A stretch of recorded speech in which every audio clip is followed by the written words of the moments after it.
चलिए मैं आपको आज उच्चतम न्यायालय के संबंध में पढ़ाऊंगा। उच्चतम न्यायालय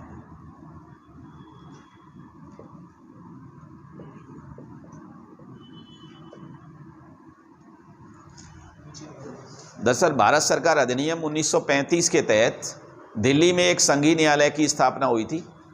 बाद में आज़ादी के बाद इसकी सेवाओं को विस्तार दिया गया।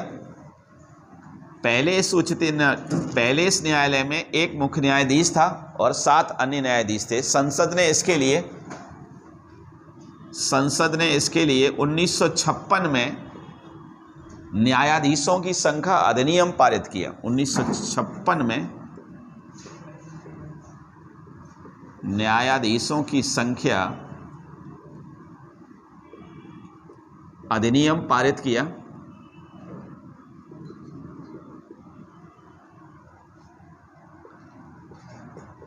और ये 1+7 जो न्यायाधीश थे इनकी संख्या को बढ़ाकर 10 कर दिया, 10 हो गया। और इसके बाद वर्तमान में उच्चतम न्यायालय में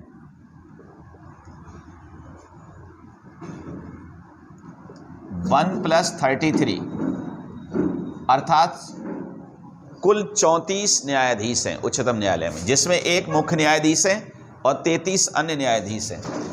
उच्चतम न्यायालय के संबंध में अनुच्छेद 124 में उल्लेख है। अनुच्छेद 124 में उल्लेख है उच्चतम न्यायालय के बारे में, जिसमें कहा गया है कि इस न्यायालय में एक मुख्य न्यायाधीश होगा और अन्य न्यायाधीश होंगे। संसद को इसकी संख्या को समय समय पर निर्धारित करने का अधिकार दिया गया है, जिसके तहत ही उसने न्यायाधीशों की संख्या बढ़ाकर 34 कर दी गई है। अभी इसमें 34 न्यायाधीश हैं, मुख्य न्यायाधीश सहित। इसकी जो मुख्य पीठ है वो नई दिल्ली में है। इसकी जो मुख्य पीठ है वो नई दिल्ली में है, लेकिन भारत का मुख्य न्यायाधीश राष्ट्रपति की पूर्व सहमति से किसी अन्य स्थान पर भी इसमें सुनवाई कर सकता है। जो भारत का मुख्य न्यायाधीश है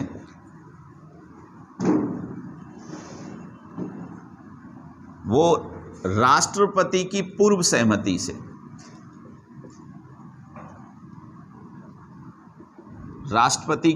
सहमति से देश में किसी भी स्थान पर, देश में कहीं पर भी सुनवाई कर सकता है। किस बेंच में किस मामले की सुनवाई होगी इसका निर्धारण भी भारत का मुख्य न्यायाधीश ही करता है। इसका निर्धारण भी भारत का मुख्य न्यायाधीश है। वर्तमान में भारत के मुख्य न्यायाधीश कौन है? वर्तमान में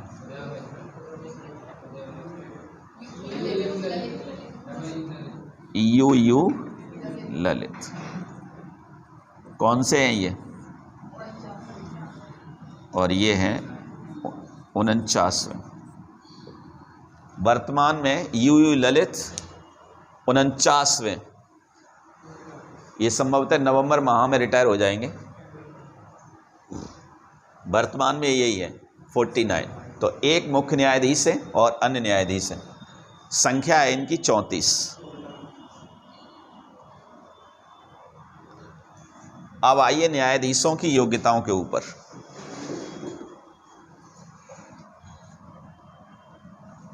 न्यायाधीशों की योग्यता, सबसे पहले भारत का नागरिक हो और किसी भी उच्च न्यायालय में या 10 वर्ष तक अधिवक्ता रहा हो, या किसी भी उच्च न्यायालय में 10 वर्ष तक न्यायाधीश रहा हो, या फिर राष्ट्रपति की नज़र में लब्ध प्रतिष्ठित विद्वता हो। भारत का ये तो हर किसी की योग्यता रहेगी, भारत का नागरिक हो, भारत का नागरिक उसे होना ही चाहिए। उच्च न्यायालय में 10 वर्ष तक अधिवक्ता या न्यायाधीश रहो।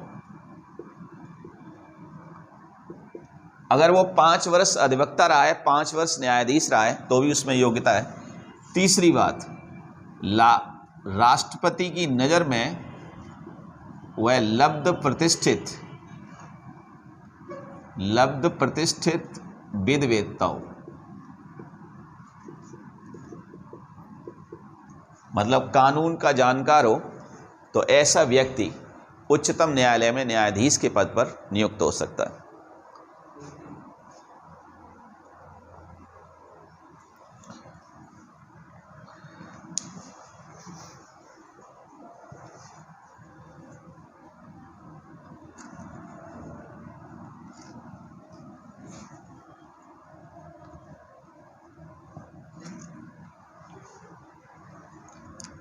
मुख्य न्यायाधीश की नियुक्ति।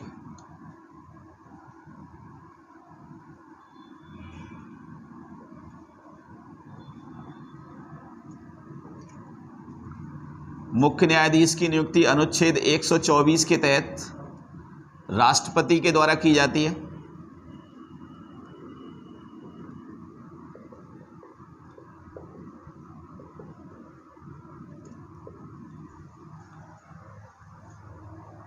पहले वरिष्ठ न्यायाधीश को ही भारत का मुख्य न्यायाधीश बनाया जाता था, लेकिन एक बार न्यायमूर्ति इनामरे जो वरिष्ठता क्रम में आगे आते थे, उनको लकवा मार गया और उनके स्थान पर दूसरे न्यायाधीश को मुख्य न्यायाधीश नियुक्त किया गया। इसके बाद इस परंपरा का कई बार उल्लंघन किया गया और उल्लंघन के बाद अक्टूबर 1993 में सुप्रीम कोर्ट ने एक फैसला दिया। अक्टूबर 1993 में सुप्रीम कोर्ट ने एक फैसला दिया कि भारत के वरिष्ठतम न्यायाधीश को ही मुख्य न्यायाधीश के पद पर नियुक्त किया जाना चाहिए। वरिष्ठतम न्यायाधीश को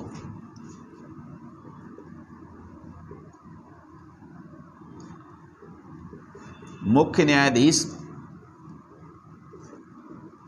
नियुक्त करना चाहिए। वरिष्ठतम न्यायाधीश को मुख्य न्यायाधीश नियुक्त किया जाना चाहिए, ये फैसला दिया गया। बाद में इसका विस्तार किया गया 1998 में। इसमें कहा गया कि वरिष्ठ न्यायाधीश को, जो सबसे वरिष्ठ है, उसी को मुख्य न्यायाधीश बनाया जाना चाहिए और कभी भी अगर ऐसा न हो तो इसका कारण बताया जाना चाहिए राष्ट्रपति के द्वारा, क्योंकि वही भारत के सभी न्यायाधीशों की नियुक्ति करते हैं। तो 1998 में इसको 1993 के ही अधिनियम 1993 के फैसले के द्वारा ही सुप्रीम कोर्ट ने कोलोजियम व्यवस्था को स्थापित किया था, लेकिन उस कोलोजियम में 2 न्यायाधीश होते थे। लेकिन बाद में कहा गया कि जो कोलोजियम व्यवस्था स्थापित की जा रही है उसमें कम से कम सुप्रीम कोर्ट के 4 वरिष्ठतम न्यायाधीश होने चाहिए।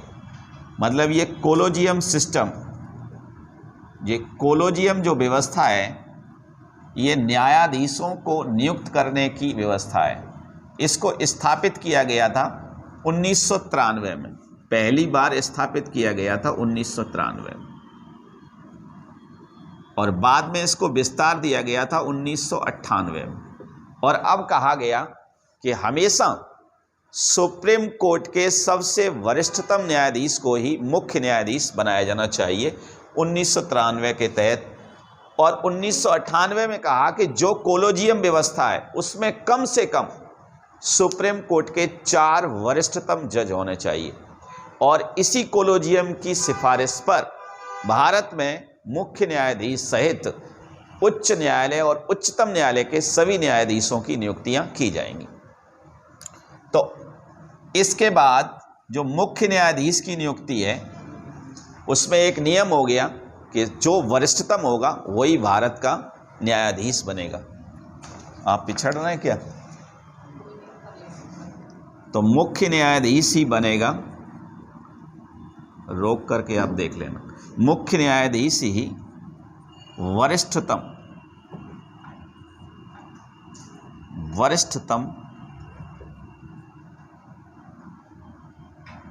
होगा। जो सबसे वरिष्ठ होगा वही मुख्य न्यायाधीश बनेगा। अब इसमें अन्य न्यायाधीशों की नियुक्ति। अन्य न्यायाधीशों की नियुक्ति के लिए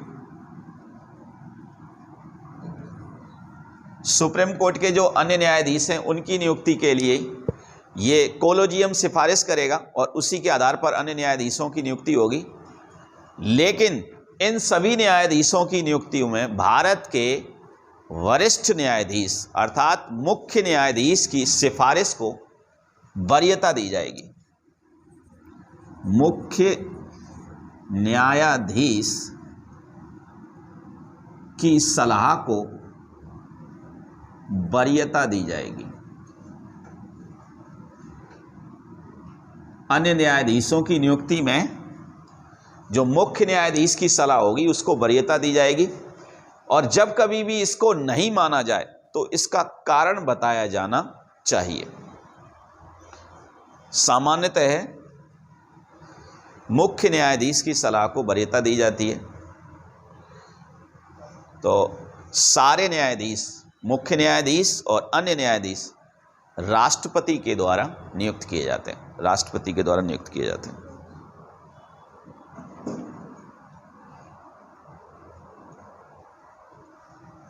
अब इसके बाद आता है कार्यकारी मुख्य न्यायाधीश। कार्यकारी मुख्य न्यायाधीश संविधान के अनुच्छेद 126 में कार्यकारी मुख्य न्यायाधीश के संबंध में प्रावधान है।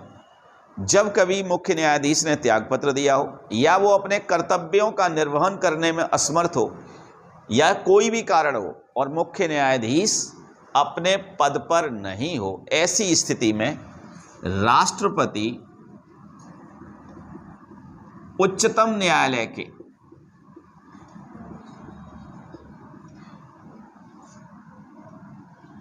किसी वरिष्ठतम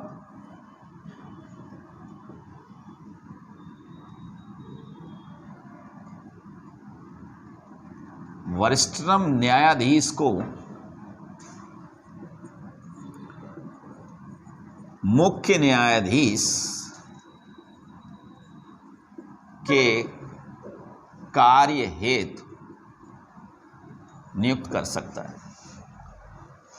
जब कोई ऐसी वजह हो जब वो अपना कर्तव्यों का निर्वहन करने में असमर्थ हो, तब अनुच्छेद 126 के तहत राष्ट्रपति उच्चतम न्यायालय के न्यायाधीशों में से ही किसी वरिष्ठतम न्यायाधीश को कार्यकारी न्यायाधीश के रूप में नियुक्त कर सकता है।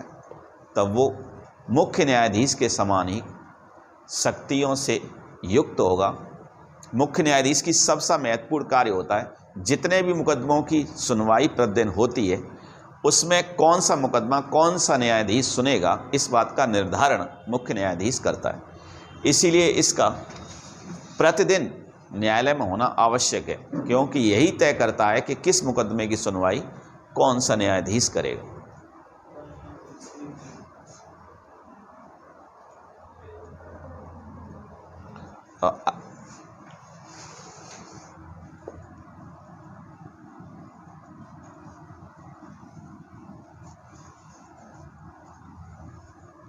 अगला लिखिए तदर्थ न्यायाधीश। तदर्थ न्यायाधीश, तदर्थ न्यायाधीशों की नियुक्ति ये संविधान के अनुच्छेद 127 में उल्लिखित है।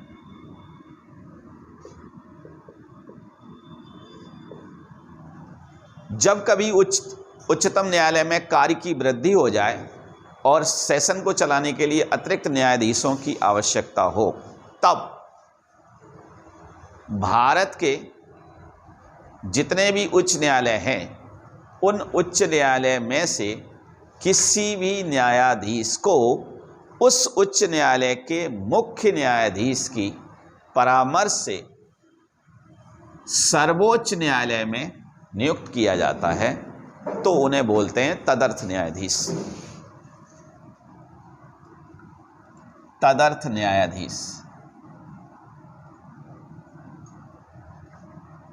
सत्र को चालू रखने के लिए जब कभी न्यायाधीशों की आवश्यकता हो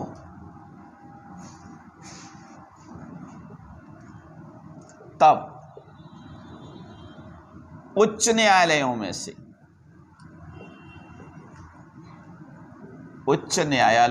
से किसी न्यायाधीश को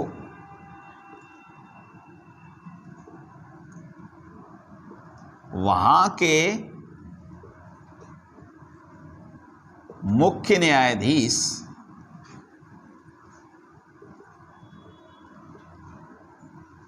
से परामर्श करके सर्वोच्च न्यायालय में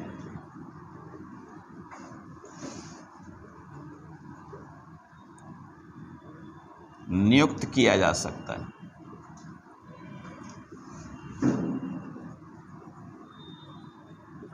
ऐसा जब कभी भी होगा तो उन न्यायाधीशों को उसी प्रकार की सुख सुविधाएं और वेतन प्राप्त होंगे जैसे सर्वोच्च न्यायालय के न्यायाधीशों को प्राप्त होते हैं।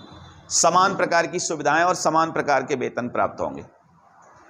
जब कभी सत्र को चलाने के लिए आवश्यकता होगी तो किसी भी उच्च न्यायालय से न्यायाधीशों को नियुक्त किया जा सकता है। सर्वोच्च न्यायालय में इस प्रकार नियुक्त किए गए न्यायाधीशों को तदर्थ न्यायाधीश कहते हैं।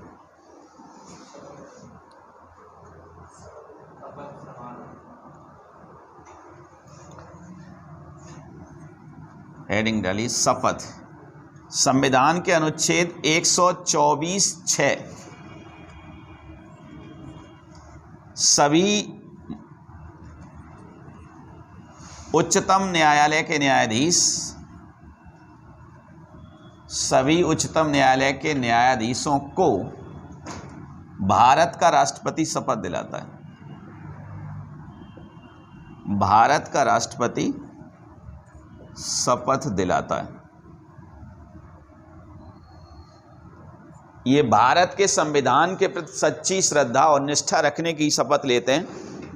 सारे के जितने भी न्यायाधीश होते हैं, मुख्य न्यायाधीश सहित जितने भी न्यायाधीश होते हैं, सभी न्यायाधीशों को भारत का राष्ट्रपति शपथ दिलाता है। भारत का राष्ट्रपति।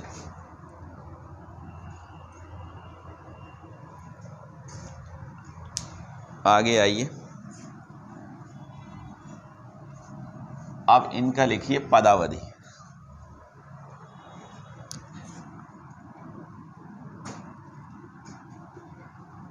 सुप्रीम कोर्ट के सभी न्यायाधीश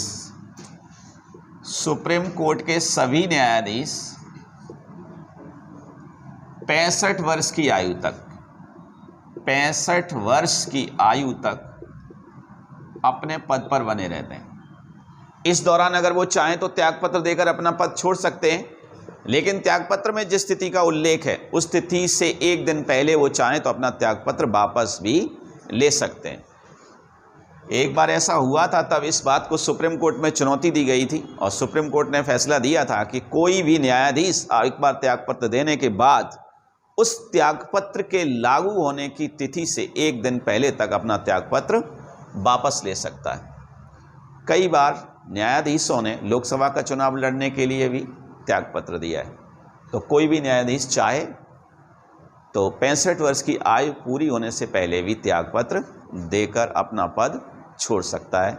वैसे ये 65 वर्ष की आयु तक अपने पद पर बने रह सकते हैं। न्यायमूर्ति बहरुल इस्लाम ने लोकसभा का चुनाव लड़ने के लिए त्यागपत्र दिया था।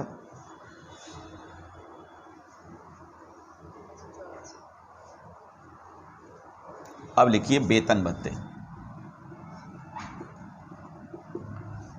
सर्वोच्च न्यायालय का जो मुख्य न्यायाधीश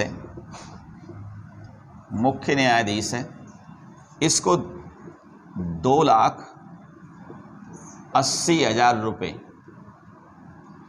का वेतन मिलता है। जो अन्य न्यायाधीश हैं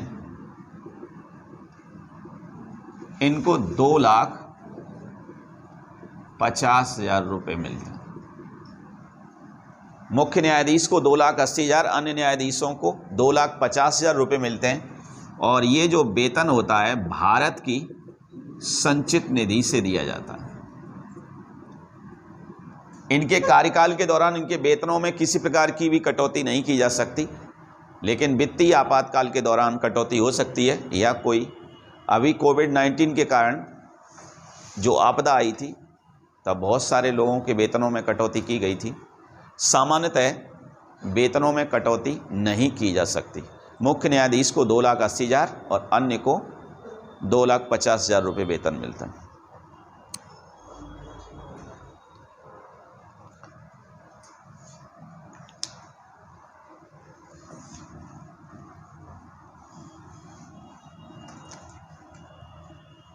अब उच्चतम न्यायालय का क्षेत्राधिकार। उच्चतम न्यायालय का क्षेत्राधिकार क्या है?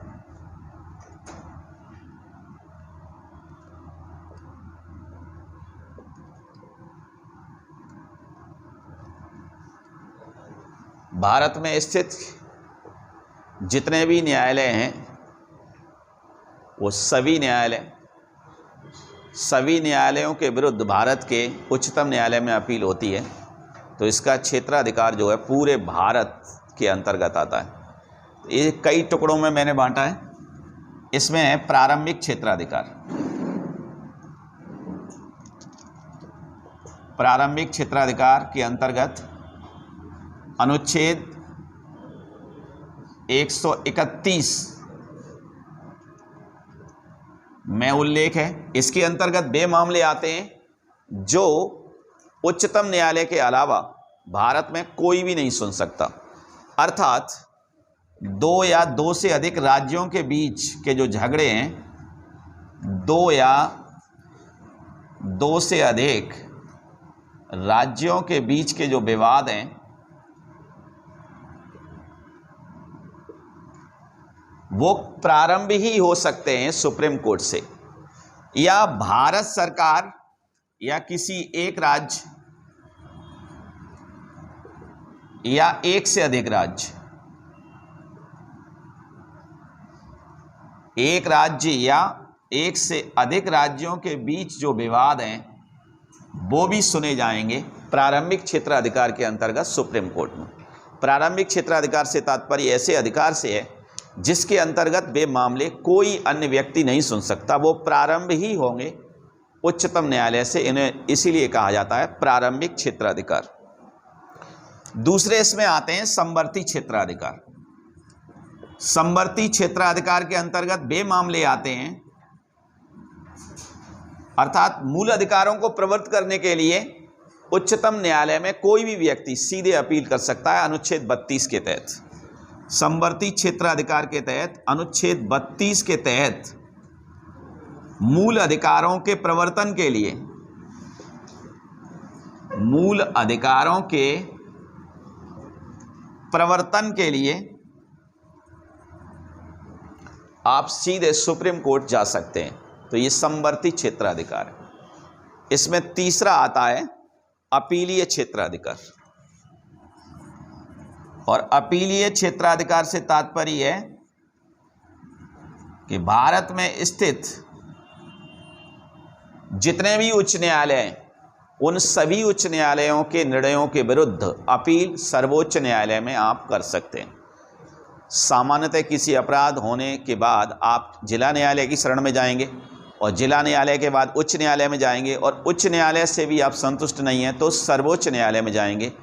तो ये भारत का सबसे बड़ा अपीलीय न्यायालय है सर्वोच्च न्यायालय।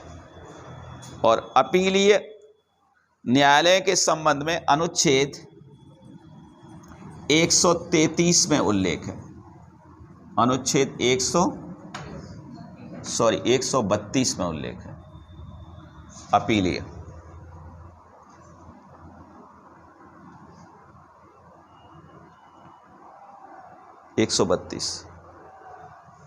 अपील कई तरह से होती है। अपील संवैधानिक मामलों में हो सकती है, संवैधानिक मामलों में अपील होगी, दीवानी मामलों में अपील होगी, और आपराधिक मामलों में अपील हो सकती है।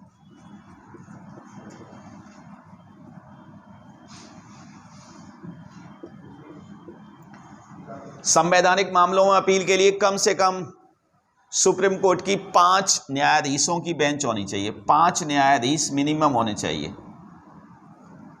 तब संवैधानिक मामलों से संबंधित अपील का निपटारा होगा। सर्वोच्च न्यायालय में दीवानी मामलों में अपील, जितने जमीन जायदाद के झगड़े हैं उन सब के विरुद्ध भी अपील होती है। अंतिम अपील की अदालत है सर्वोच्च न्यायालय। और जितने भी आपराधिक मामले होते हैं, हत्याओं से संबंधित मामले होते हैं, अपराध से संबंधित मामले होते हैं, उनके संबंध में भी सर्वोच्च अपील सुप्रीम कोर्ट में ही की जाती है।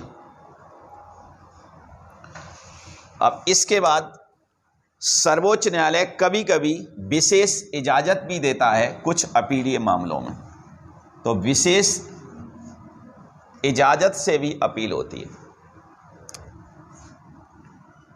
विशेष इजाज़त से अपील, और इसका उल्लेख है संविधान के अनुच्छेद 136 में उल्लेख है। और इसके तहत सर्वोच्च न्यायालय स्वयं ही अपने से ही कुछ विशेष मामलों में अपील की इजाज़त दे देता है। और इसके बाद सुप्रीम कोर्ट का एक और अधिकार है परामर्शदात्री क्षेत्राधिकार। और परामर्शदात्री क्षेत्राधिकार के तहत अनुच्छेद 143 में राष्ट्रपति के सामने कोई विधि का, कानून का कोई ऐसा प्रश्न उपस्थित हो जाए जिसके संबंध में वो सर्वोच्च न्यायालय से सलाह लेना चाहे, तो वो सलाह ले सकता है। अनुच्छेद 143 के तहत भारत का राष्ट्रपति सर्वोच्च न्यायालय से परामर्श लेता है, परामर्श ले सकता है। यहाँ यह बात बहुत महत्वपूर्ण है कि सर्वोच्च न्यायालय परामर्श देने के लिए बाध्य भी नहीं है, और जो भी परामर्श अगर सर्वोच्च न्यायालय देता है उस परामर्श को मानने की बाध्यता भी नहीं है। जरूरी नहीं है राष्ट्रपति उस बात को माने, और यह भी आवश्यक नहीं है कि सर्वोच्च न्यायालय परामर्श दे। जैसे बाबरी भूमि, जो बाबरी मस्जिद के संबंध में एक बार राष्ट्रपति ने परामर्श मांगा था सर्वोच्च न्यायालय से, और न्यायमूर्ति, मुख्य न्यायमूर्ति एम वेंकटचलैया, उनकी पीठ ने सुनवाई करते हुए इस संबंध में कोई भी परामर्श देने से इनकार कर दिया था। तो कई बार ऐसा हुआ है कि परामर्श उच्चतम न्यायालय ने राष्ट्रपति को दिया भी है, और कई बार परामर्श देने से इनकार भी कर दिया है। तो अनुच्छेद 143 के तहत राष्ट्रपति परामर्श मांग सकते हैं सर्वोच्च न्यायालय से। ये सर्वोच्च न्यायालय की इच्छा है कि वो परामर्श दे अथवा ना दे, लेकिन इस कार्य को वो ऐसे मौखिक नहीं कह सकता। इसके लिए भी एक उसे बेंच गठित करनी होगी, बाकायदा उसकी सुनवाई होगी, और सुनवाई होने के बाद ही वो कोई फैसला सुना सकता है कि उसे इस संबंध में परामर्श देना है अथवा नहीं देना। और अगला है पुनर्विलोकन का अधिकार।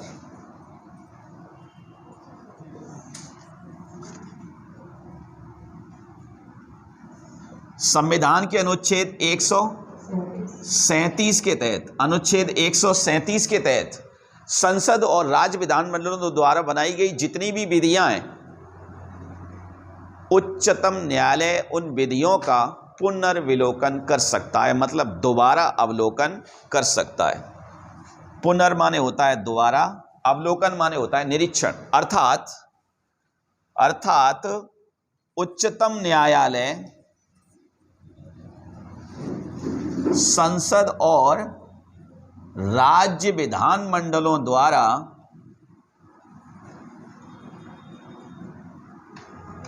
बनाई गई विधियों का अवलोकन कर सकता है। अब वो चाहे तो इन्हें रद्द भी कर सकता है,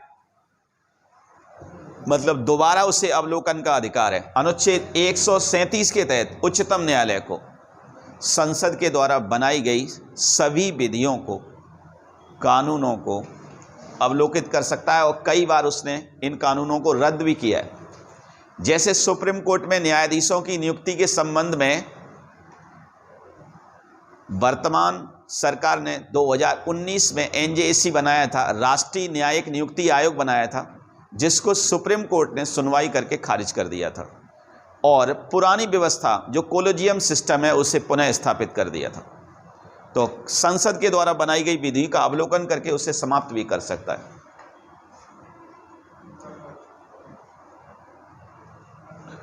और लास्ट में एक लिखिए अंतरण का अधिकार।